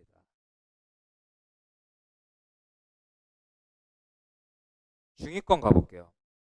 학교에서 100점 맞는 친구 중에도 저희가 평가하기에는 중위권 친구들이 꽤 많아요. 자, 중위권 친구들은 선행을 많이 하지도 않았고 선행을 한 친구들도 있다는 얘기예요. 선행을 많이 하지도 않았고 성적이 상위권도 아니에요 하는 하는 친구들을 그룹 중위권으로 보는데 이 친구들한테 성적이 나오고 자기가 잘하는 과목 중에 강점 과목을 분석해 보세요. 이 과목이 왜 이 아이가 강점을 보이는지에 대해서 뭐 어휘가 좋든지 어휘력이 좋든지 아니면 뭐 산수가 사칙연산이 빠른다든지 아니면 뭐 영어에 대한 이해가 높다든지 그 강점을 파악해서 이 아이가 이 과목에서 왜 강점을 발휘하는지를 분석을 해봐야 될 거예요. 그거를 다른 과목에도 적용시킬 수 있겠죠. 특히 수학이요. 수학은 저는 아이의 자신감 또는 열등감이라고 봅니다. 내가 국어를 잘한다는 거는 동네에 소문이 나진 않아요. 우리 학원에 제 국어 천재야. 제 국어 진짜 잘해. 쟤는 사탐 천재야. 이런 얘기는 잘 안 돌아요. 그쵸? 근데 제 수학 진짜 잘해. 제 수학 천재야. 나 수학 모르는 거 쟤한테 물어봐. 이런 얘기는 돌거든요. 그게 그 아이의 자존감과 자신감을 엄청나게 높여주더라고요. 반대도 마찬가지예요. 수학을 못하면 아이가 자신감이 떨어져요. 특히 남자애들. 특히 남자애들은 우리 아시잖아요, 남자들. 우쭈쭈. 조금씩 작은 자신감을, 작은 성취를 갖도록 해줘야 돼요. 중위권 친구들은 정답률 자체가 만점에 나오지 않으니까 자기가 정답을 맞은 거에서 강점을 파악하고 잘하는 부분을 이제 장려해서 계속 자신감을 찾도록 해줘야 됩니다. 특히 수학 과목에서요. 아까도 잠깐 얘기했던 것처럼 그 과정에서 오답 노트랑 프리 노트가 굉장히 중요하고요. 중위권이고요. 마지막에 제가 써놓은 거는 배운 적이 있는 것과 아는 것은 다르다입니다. 저희가 학원에서 상담을 하다 보면 꼭 하시는 질문이 교재 못 써요. 저희 애가 전에 이것까지 했어요. 수학 영어요. 안 들어요. 죄송해요. 어디까지 학생이 전에 어디까지 배웠는지는 사실 중요하지 않습니다. 학생이 학원에서 수업을 들으면서 아, 나 저거 배운 적 있는데 하고 수업을 등한시하는 것도 참 문제예요. 중위권 친구들이 특히요. 내가 이거를 배운 적이 있다, 들어본 적이 있다라는 거랑 내가 알고 있다 또는 내가 알고 있어서 이걸 문제에 적용시킬 수 있다라는 거는 전혀 다른 이야기예요. 그래서 꼭 구분을 하세요. 이 아이가 단순히 배운 적이 있는지 아니면 알고 있어서 이거를 적용시켜서 문제를 풀 수 있는지 꼭 확인하셔야 됩니다. 중위권들은요. 최상위권 가볼게요.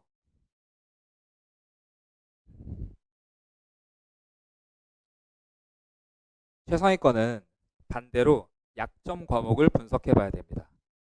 저는 최상위권이었는데 과학을 못했어요. 그 이유를 나중에 분석을 해보니 저는 과학을 애초에 별로 관심이 없었고 기본기가 부족해서 그걸 나중에 따라잡기가 버거웠던 거예요. 고등으로 갈수록. 그 약점 과목 각자 이유가 있을 텐데 그 약점 과목을 분석해서 완벽한 상태에 이르도록 지도를 해야 될 거고 두 번째는 목표는 A가 아니라라고 해놨는데 90점도 A 중학생은 90점도 A고 100점도 A죠. 대학교 때 교수님이 그런 얘기를 했어요.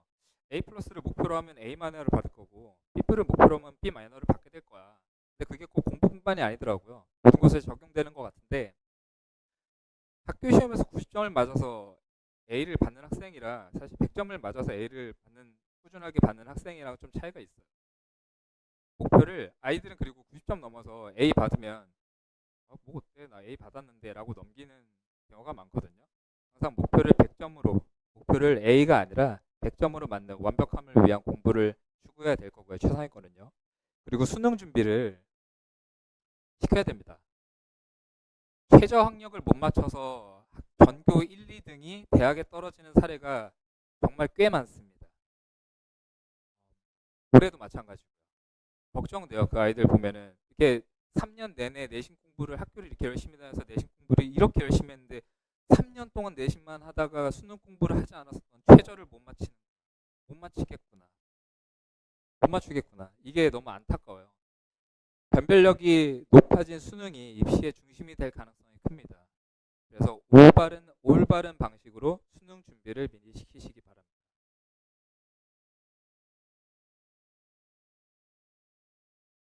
고등 내신이 서술형 확대될 가능성이 있다고 했었죠. 그거에 대한 준비도 해야 돼요. 특히 아이가 수학을 어떻게 풀지 그리고 영작이라든지 서술형 대비에 대한 준비가 필요하고 이과 문과 사회과학 융합형이라고 해놨는데 지금은 선택 과목이 8과목, 9과목 다 흩어져 있지만, 그리고 또 이과생들은 사실 뭐 사회 사탐을 잘할 필요가 없었어요. 그리고 문과생들은 과탐을 잘할 필요가 없었고, 근데 지금 이과생들도 사탐을 해야 되고 문과생들도 탐구를 과탐을 해야 될 거잖아요. 그래서 이과, 문과, 그리고 사회과학 융합형은 경제랑 아까도 설명이 나왔지만 그냥 경제에서 경제 문제만 나오는 게 아니라 경제랑 법이 합쳐진 문제, 뭐 경제랑 정치가 합쳐진 문제가 출제될 수도 있기 때문에 그런 부분에서 융합적 사고를 기를 수 있도록 또 교육을 시켜야 됩니다. 여기에는 언급이 안 됐지만 최상위권 같은 경우에는 지금 아까 심화 수학이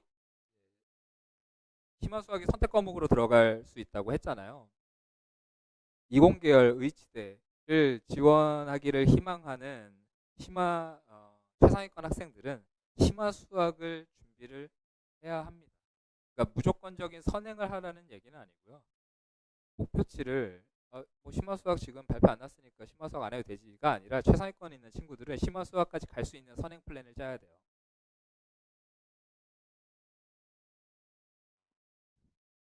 이 정도로만 간략하게 설명을 드리겠습니다. 과목별로 사실 이것보다 훨씬 더 자세하게 설명을 드리는 게 맞아요. 오늘은 설명의 취지에 맞춰서 이 정도로 설명을 드리고, 혹시 국어, 영어, 수학 과목에 대해서 정말 훨씬 더 자세한 공부 방법이나 전략을 알고 싶으신 분은 다음 달에 고입 설명 오시면 과목당 저희가 지겨울 정도로 설명을 해드려요. 한 40분 정도씩. 그때 들으시면 좋을 것 같고, 우리 학원 중등 프로그램에 대해서도 설명을 안 드릴 수가 없습니다. 설명을 드릴게요. 일단 왼쪽 첫 번째로 고등을 잘하는 중등 선생님이라고 있습니다. 저희 학원에서 중등을 가르치는 선생님들은 전부 다 타 학원에서 고등 전임을 하던 선생님들이에요. 중등만 하던 선생님들이 중등을 가르치는 거랑 고등이랑 수능까지 가르쳤던 선생님들이 중등을 가르치는 거랑은 저는 엄청난 차이가 있다고 생각해서 중등 선생님을 채용할 때 애초에 고등 전임이 있는 걸 조건으로 걸어요. 고등 전임 경력이 있는 거예요. 그래야 중학생들을 가르칠 때 지금 내가 가르치고 있는 중등 과정이 고등학교 문제에서 어떻게 적용될지에 대해서 미리 선생님이 그리고 설명을 해줄 수 있습니다. 초등학교, 중학교를 주로 가르치는 학원들은 중3이 제일 고학년이지만 저희한테는 중3은 완전 꼬맹이들이에요. 그래서 너네 지금 이렇게 해서 고등학교 때 가서 이렇게 해야 된다, 저렇게 해야 된다, 이런 얘기를 정말 많이 해줘요, 아이들한테.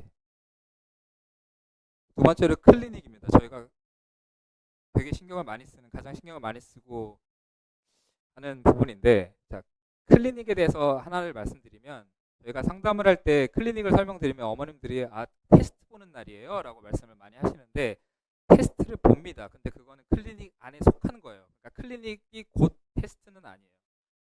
주간 테스트를 보고 이제 그거에 대한 틀린 문제를 중등은 선생님들이 직접 첨삭해주고 이제 개념을 다시 잡아주는 과정이 클리닉이에요.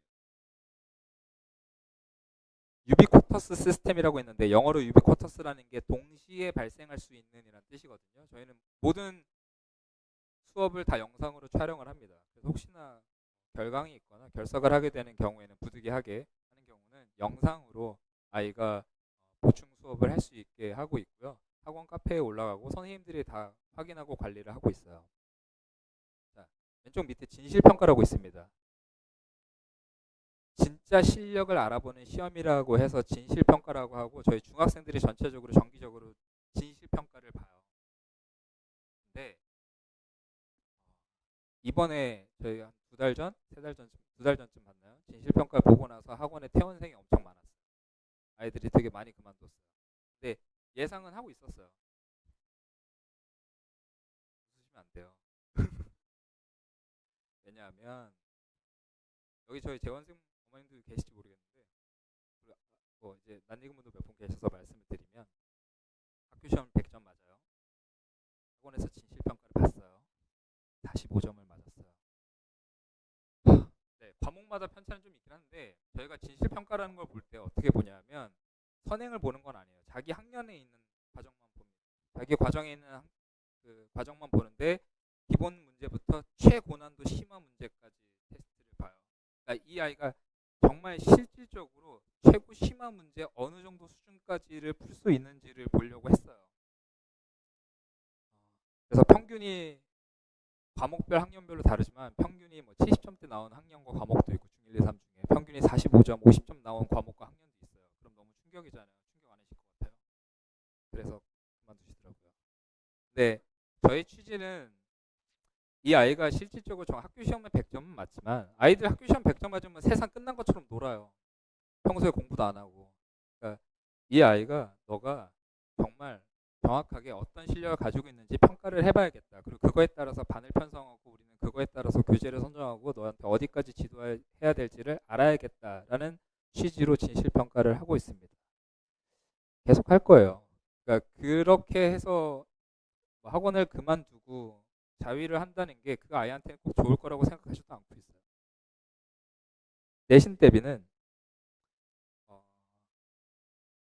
내신 대비는 영어 같은 경우는 학교별로 교과서별로 진행을 하고 있고요. 저희 뭐 국어 수학 전부 다 대치, 분당, 송파, 일산 문제까지 다 풀립니다.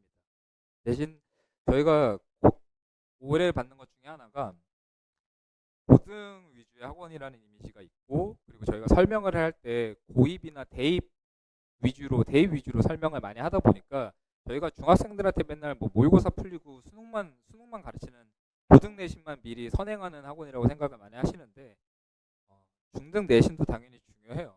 아까 얘기가 나온 것처럼 중학생들이 계속 공부를 할 수 있게 만드는 동기 중에 하나가 또 성취감이거든요. 작은 성취감들. 어쨌든 성적이 조금씩 오르고 내가 할 수 있는 게 조금씩 많아진다라는 성취감을 조금씩 줘야 합니다. 진학 학교에 따른 프로세스 설정 및 입시 컨설팅은 저희 아까 입시 만렙 입시 원장님과 이제 제가 학교 진학 관련이나 입시 관련된 컨설팅을 해줘요. 그리고 이번 주 토요일에도 저희 재원생 설명회 있거든요. 고1 대상이긴 하지만 이번 주 토요일에 재원생만을 위해서 이제 학생들 대상으로 설명회를 하는데 고1이요. 얘네들한테 지금 성적으로 어느 대학 갈 수 있는지 어떻게 하면 대학 갈 수 있는지 등등 설명회를 해줘요. 재원생들한테. 그리고 중학생 같은 경우는 아이들이랑 얘기하기 좀 어렵고 이제 어머님들께서 요청을 하시거나 저희가 오늘같이 설명이 있을 때 또 재원생 어머님들께서도 오시기도 하고요.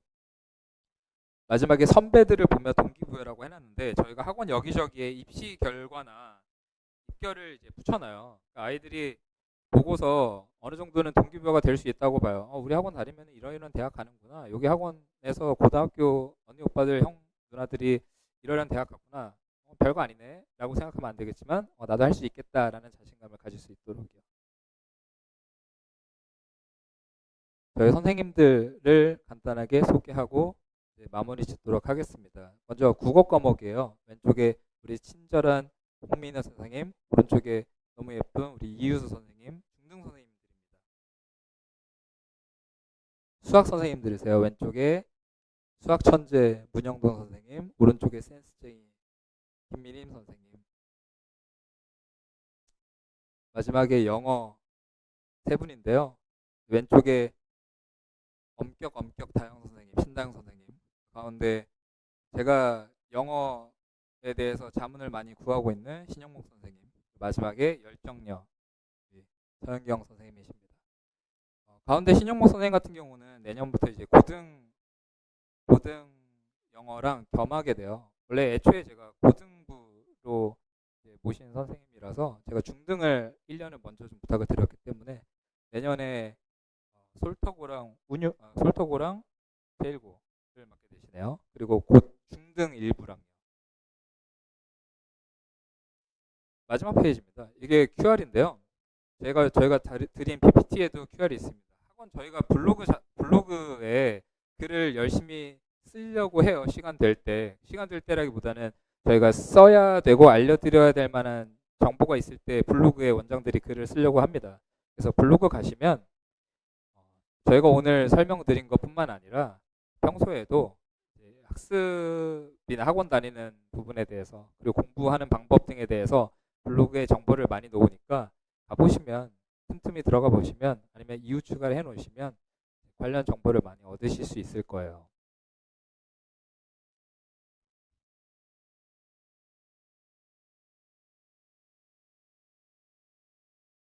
이 정도로 설명회는 마무리 짓고 몇 개만 더 설명드릴게요. 저희가 봉투에 교재비 쿠폰을 넣어드렸어요. 교재비 쿠폰을 넣어드렸는데 이거 교재비 쿠폰이라고 넣어드렸는데 학원비 쿠폰으로 쓰셔도 됩니다. 나중에 원비 쿠폰으로 쓰셔도 되고요. 여기 재원생 어머님이 오셨으면 재원생 어머님도 같이 쓰셔도 괜찮습니다. 와주셔서 감사해요. 시간표를 넣어드렸어요.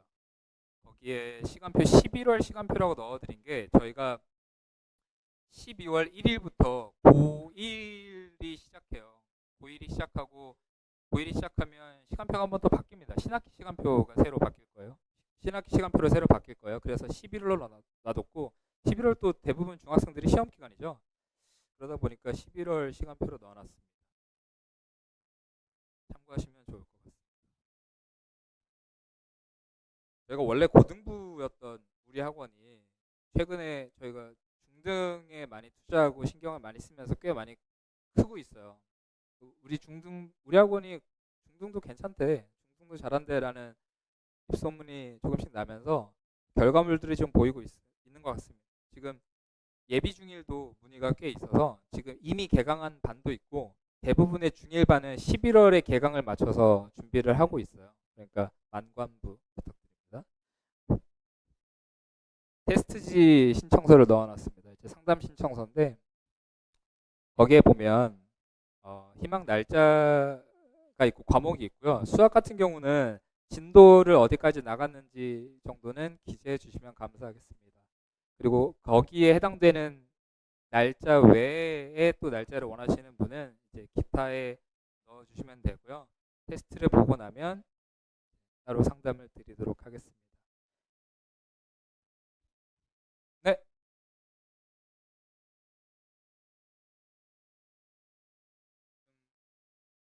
중2가 11월에 시험 대비를 하게 돼서 중2가 11월 13일 주 정도부터 시험 대비를 시작합니다. 그래서 거기 밑에 보면 아마 중2, 중1, 중2, 중3에서 시험 대비 학교별, 교과서별 상위라고 써 있을 거예요. 중2가 11월 13일 정도부터 학교마다 좀 다른데 11월 13일 정도부터 시험 대비를 시작하고 그 전에는 이제 정규 수업을 듣고 그리고 반이 옮기게 되죠. 시험 대비 반으로. 그래서 학교가 어딘지 교과서 못 쓰는지에 따라서 시간표가 다르게 돼서 근데 학교를 다 쓰기에는 너무 많더라고요. 그래서 학교별 상위라고 써놨습니다. 저희가 영어 같은 경우는 중2가 들어갈 수 있는 반이 기본반, 중급반, 고급반, 그리고 탑티어반 이렇게 있어요. 정규반이. 그래서 테스트를 보고 반 편성이 될 겁니다. 거기에는 지금 고급반이랑 탑티어반이 있는지 모르겠지만 중2반이 갈 수 있는 반이 총 4반. 네. 그럼 오늘 설명회는 이쯤으로 마무리하고요. 아까 알려드린 오픈 책방에 올라온 걸 저희가 확인을 해보고 좀 답을 드리도록 하겠습니다. 아무쪼록 오늘 귀한 시간 내주셔서 너무너무 감사드립니다. 그 설문 중에 질문을 웬만한 건 다 설명을 해드렸는데요. 수학 선행 어디까지 해야 될까? 요거 제가 그 설문하신 분들 중에 있어가지고 그거 설명해드릴게요. 중학교 때 김포에서 가장 잘못 가르치고 있는 것 중에 하나가 수학이에요. 수학이 애들이 아까 자존심, 자신감 이런 거였는데 그런 자신감들을 선행으로 가지려고 해요. 선행을 누가 많이 했나. 저희 아들만 해도 지금 5학년인데 다음 주부터 6학년 거 한대 하고 엄청 좋아하더라고요. 수학도 못하는 게. 근데 자신감 뭐 그런 것들을 제가 꺾고 싶진 않아서 그냥 놔두긴 했는데 저는 점검할 수 있잖아요. 얘가 진짜 잘하는지 안 하는지 그냥 한번 물어보고 설명해봐 하면 바로 알 수 있단 말이에요. 근데 부모님들은 모르세요. 얘가 진도가 지금 수학 1까지 나갔어. 고등 수학을 벌써 이렇게 하고 있어. 이런 부분에 대해서 되게 자랑스러워 하시고 뿌듯해 하시는데 학원들은 그걸 이용하는 거예요. 그렇기 때문에 선행이 중요한 게 아니라 심화가 중요합니다. 심화가 된 상태에서 선행을 얼마든지 하셔도 돼요.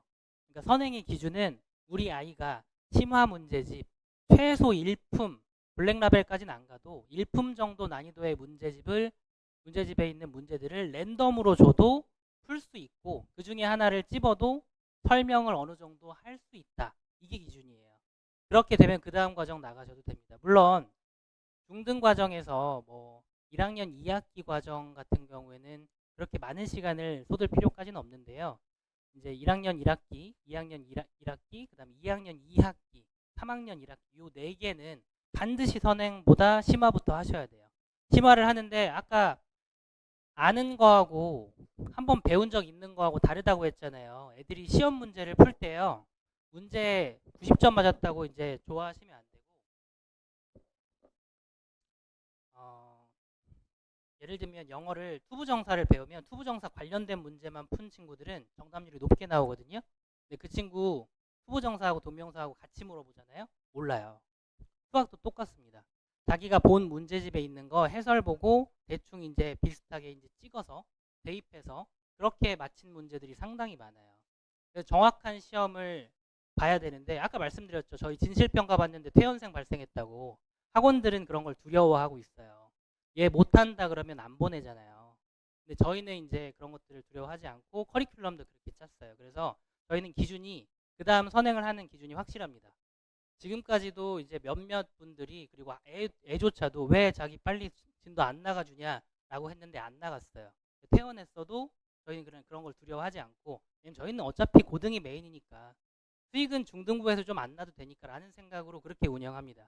그러니까 반드시 선행의 기준은 선행할 수 있을 만큼 최대한 하시는데 심화할 줄 알아야 돼요. 그리고 이제 고등 선행을 만약에 나중에 하신다라고 하면 수학 상에 100 정도 에너지가 있으면 한 70 정도는 수학상이 쓰셔야 돼요. 수학상이 승부처입니다. 수학상을 대충 몇 바퀴 돌았어 이렇게 얘기하는 분들이 너무 많아요. 그리고 몇 바퀴 돌면 뭐 3번 돌고 5번 돌고 이러면 실력이 쌓이는 줄 착각하세요. 절대 안 그래요. 제대로 10화까지 공부해가지고 그 문제들을 랜덤으로 냈을 때 정답률이 나와야 됩니다. 가장 쉬운 거는 고등학교 1학년 전국평가 모의고사 기준으로 판단하시면 되고요. 최소 2등급은 나와야 돼요. 최소 2등급. 1등급까지 찍고 이제 그 다음 과정 나가면 좋겠지만 최소 2등급은 나와야 그래야지 수학 하하고 그 다음에 수학 1, 2 미적분까지 부드럽게 나갈 수 있어요. 그러니까 아까 이과 최상위를 원하는 경우에 심화 수학이 될 수 있다고 했잖아요. 그런 것 때문에 선행에 목매시면 안 된다고 말씀드리는 게 이래서 그래요. 할 수 있는 애들만 해야 의미가 있는 거예요. 미적분이라고 하는 과목이 수학 상하의 기본기가 없으면 절대 빨리 나갈 수도 없고 이해도 안 돼요. 그냥 쉬운 문제들 문제 푸는 방법 외워서 풀 수는 있죠. 그러면 아무리 잘해도 얘가 암기로 하면 최대 기대할 수 있는 게 3등급까지라고 보시면 됩니다. 그러니까 상위권을 기대해가지고 최상위권을 기대해서 선행을 하려고 하는데 3등급 기대하고 선행하는 거 아니잖아요.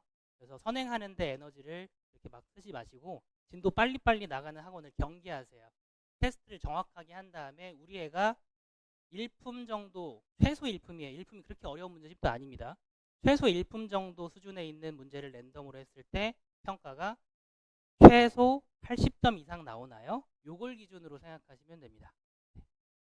다른 질문 혹시? 농어촌 특별전형 유리한가요? 요것도 농어촌 특별전형을 쓰실 수 있을 때 이제 양곡이나 이쪽을 쓰시잖아요.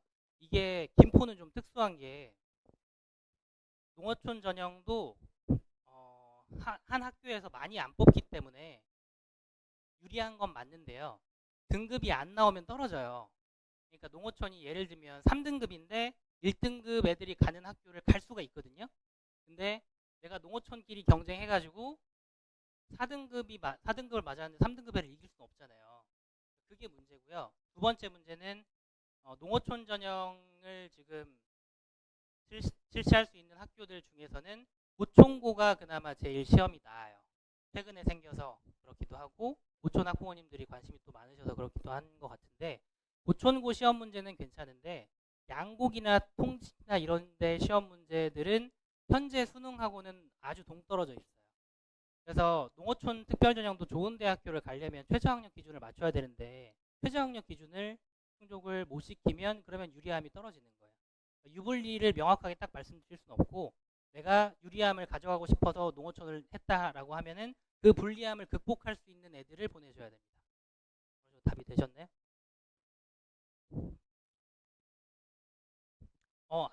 특목고 자사고 괜찮을 거요 기준 명확하게 말씀드릴게요. 오늘 학교 선택 설명회가 아니긴 한데 제가 학교 선택 설명회를 워낙 많이 해가지고 사실은 저한테 데려오면 어느 학교 가면 될지 정확하게 말해드릴 수 있거든요. 그러니까 상담만 해서 알 수 있는 게 아니라 테스트를 해요. 고등학교 1학년 실제 시험 문제를 가지고 와서 중학교 3학년 한 후반기 정도, 그 정도 여름방학 정도 됐을 때 그걸 테스트 해봐서 최소 그 학교에서 3등급이 나왔다. 3등급 정도의 실력이 나왔다. 그럼 보내셔도 좋습니다. 근데 그게 안 나왔다라고 하면 제약 조건이 많이 따르고 애가 그걸 극복할 줄 알아야 돼요.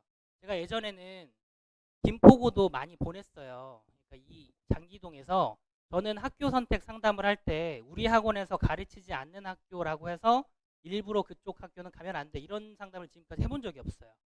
심지어는 솔터고랑 한민고랑 고민하는 친구도 되게 뛰어난 학교였는데 한민고 가라 그랬어요. 너한텐 그게 좋겠다. 이렇게 얘기할 정도로 저는 지금까지 이제 양심적으로 해왔는데 김포고를 갈 때도 3등급이 안 나올 것 같은 애는 너는 안 나올 것 같은데 괜찮겠니? 이렇게 물어봤어요. 괜찮고 너가 정시까지 할 생각이 있다면 그럼 좋은 학교다.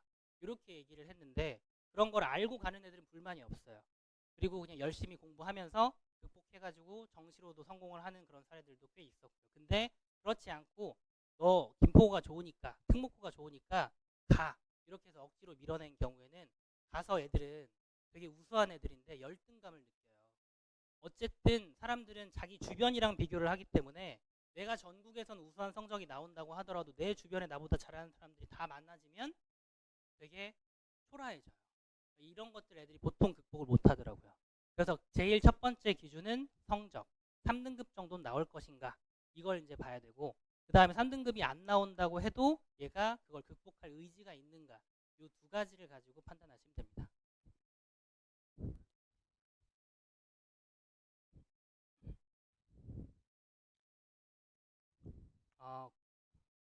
과목 성취 불균형이 심하면 어떤 방법으로 공부해야 할까요?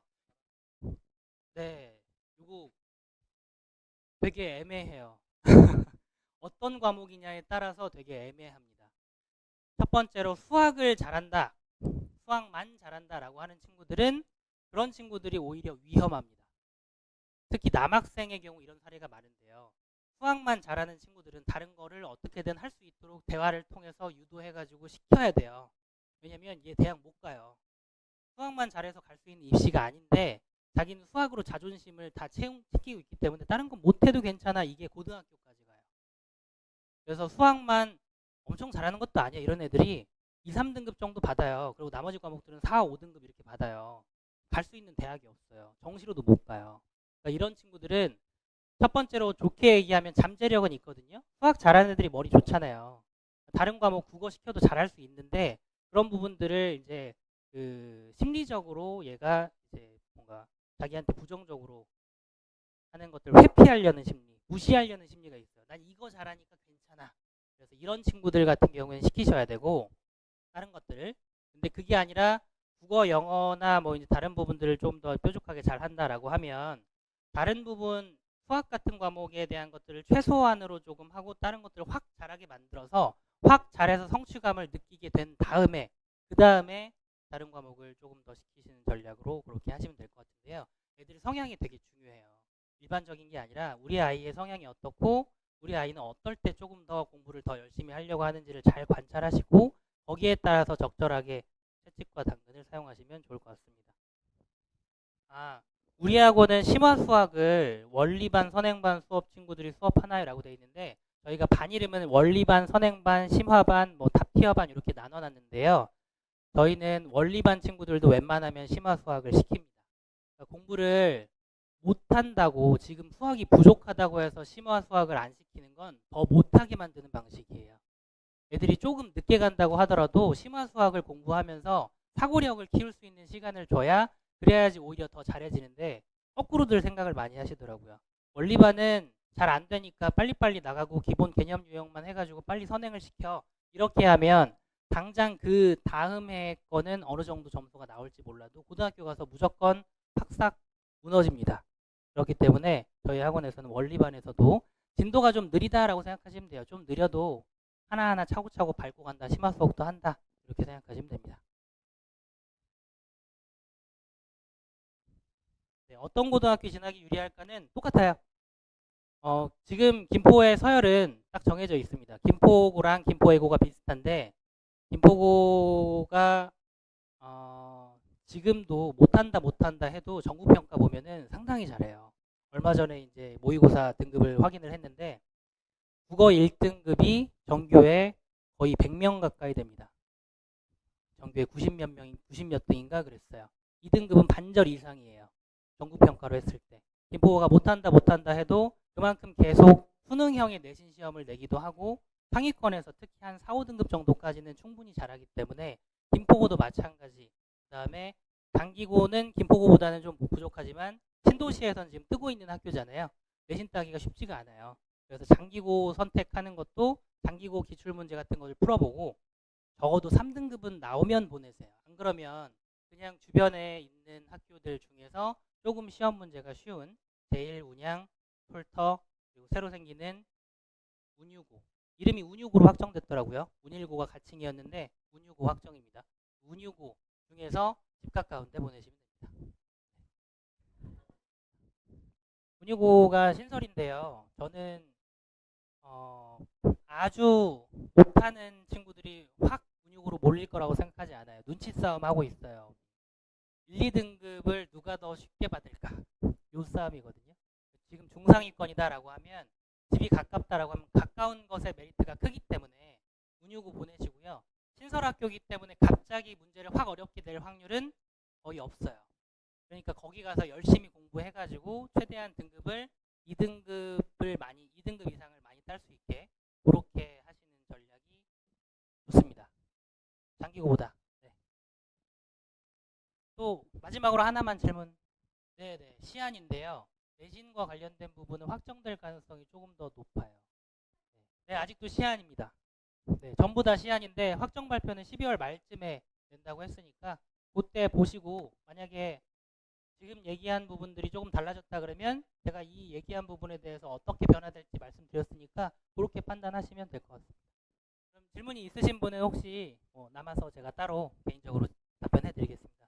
긴 시간 동안 고생 많으셨고요. 와주셔서 정말 감사드립니다.